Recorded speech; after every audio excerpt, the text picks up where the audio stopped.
Wala nang maraming paligoy-ligoy pa, diretso sa punto na. Maiksi lang ang komentaryo, pero diretso sa punto. Maraming kuro-kuro, may tiwali, may totoo. Dito, sa Puntong Diretso Tayo. Punto Diretso. O mga kabunyog, mga kababayan, Punto Diretso tayo. Dito sa umiinit na away ng kampo ng mga Romualdez at nitong mga Frasco at Garcia ng Cebu. Ayan. Ang latest na development, si Frasco na miyembro ng National Unity Party, inexpel na. Sinipa na sa National Unity Party o NUP. Pinalayas ng National Unity Party, NUP, si Deputy Speaker ang Cebu, ika-5 Distritong Representative, Vincent Franco Duke Frasco, matapos tumangging pumirma sa manifesto na sumusuporta sa pananatili ni Martin Romualdez bilang Speaker ng House of Representatives. Ayon kay NUP President at Camarines Sur Representative El Rey Villafuerte, ang ginawa ni Frasco ay isang malinaw na paglabag sa opisyal na posisyon ng partido.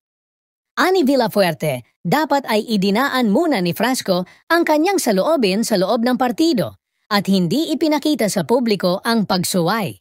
Dahil dito, sinabi ni Villafuerte na hindi na maaaring manatili si Frasco bilang miyembro ng NUP dahil taliwas sa unanimous decision ng partido ang kanyang aksyon. Hindi pa nagbibigay ng pahayag si Frasco ukol sa desisyong ito. Dapat bang pagbatayan ang loyalty sa partido sa mga desisyong pampolitika kahit pataliwas ito sa sariling prinsipyo ng isang mambabatas? Bakit o bakit hindi? At isa pa, si Yeder Romualdez, asawa ni Speaker Martin Romualdez, naglabas ng statement laban kila Frasco. Hindi raw totoo na siya ay nag-aambisyon na tatakbo na gobernador o anumang pwesto sa Cebu. Official statement, I want to speak directly to the people of Cebu and to the Filipino public who may have seen the name being dragged into local political speculation. Let me be very clear, I am not running for governor. I am not running for any position in Cebu, have not transferred the residency. These are facts that can easily be verified. It is very easy to check the COMELEC records in Liloan. I am not a registered voter there. My mother is registered in Cebu City, but I am not. Duke knows fully well whether or not I am his constituent. To those spreading rumors, I say this with respect. Please do not use the name for your selfish political interests. I remain fully committed to my national mandate as a representative of Tingog party list, where I serve the entire country, especially disaster-vulnerable communities, women, children, and those who are too often left unheard. If ever you see the name on the ballot in Cebu, ako na po mismo ang magsasabi sa inyo. Huwag niyo akong iboto because that would not be me. Politics should be about public service, not power games. And right now, my focus is clear, serving the Filipino people, not personal ambition. Thank you for allowing me to clarify the truth. Ayun, yung pala, ano? Parang ang dami nang lumalabas na, dito ang dami nang lumalabas na samut-saring issue na konektado dito. Ha? May ganung palang anggulo yan, may ganung anggulo. Kasi bakit naman magre-release ng statement? Official yung statement ni Yeder Romualdez. Si Yeder Romualdez ay kongresista yan ngayon. Kinatawan ng Tingog Party List. Asawa yan ni Martin Romualdez.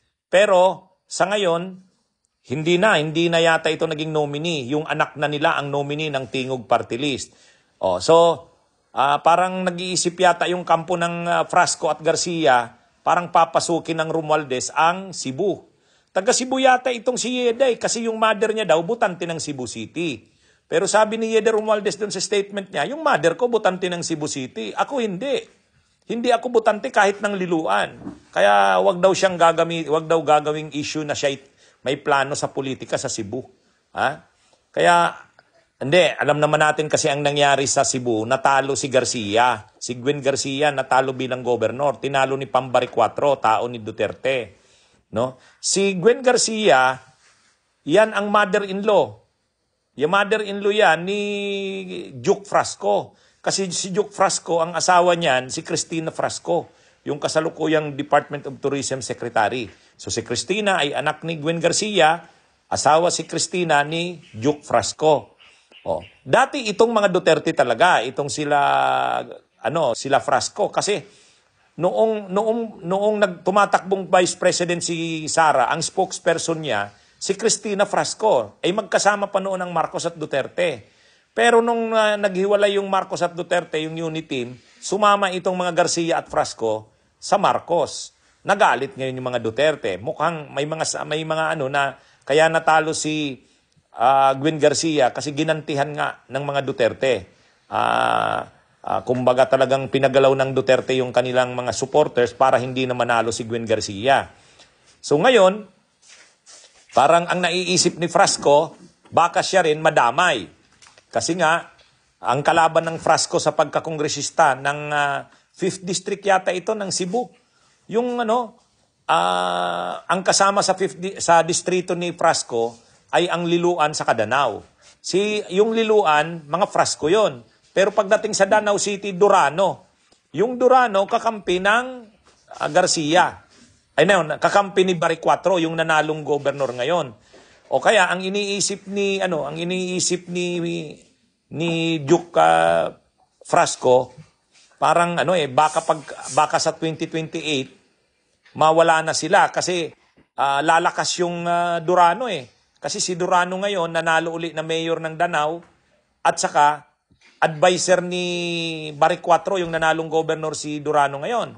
So dahil parang ang pagpapatakbo ng Kapitolyo ay itong sila Bari 4 at sila Durano, baka sa 2028, matalo na ang Frasco. Kaya kumbaga, dumidistansya si Frasco ngayon kila Romualdez. Dahil sa tingin nila, iba ang politika ng Cebu. Kumbaga, may pwersa pa ang Duterte sa Cebu, kaya dumidistansya kay Romualdez. Hindi pumirma itong si Frasco doon sa resolusyon na sinusuportahan si Romualdez bilang speaker. Naging balita 'yan at kinumpirma ni Frasco. Pero biglang lumabas itong balita ngayon. Itong statement ni Yeda na wag siyang pag-iisipan nila Frasco na tatakbo siyang gobernador. So ibig sabihin may iba pa palang anggulo, ano?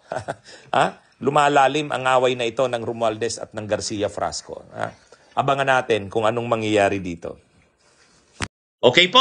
Okay. So magandang araw po sa inyong lahat, mga kabunyog. Basta po tayo. Asahan po ninyo si Atty. Ricky Tumutorgo, si Atty. Enzo Recto. Tayo po. Kung anong totoo, yan ang sasabihin natin.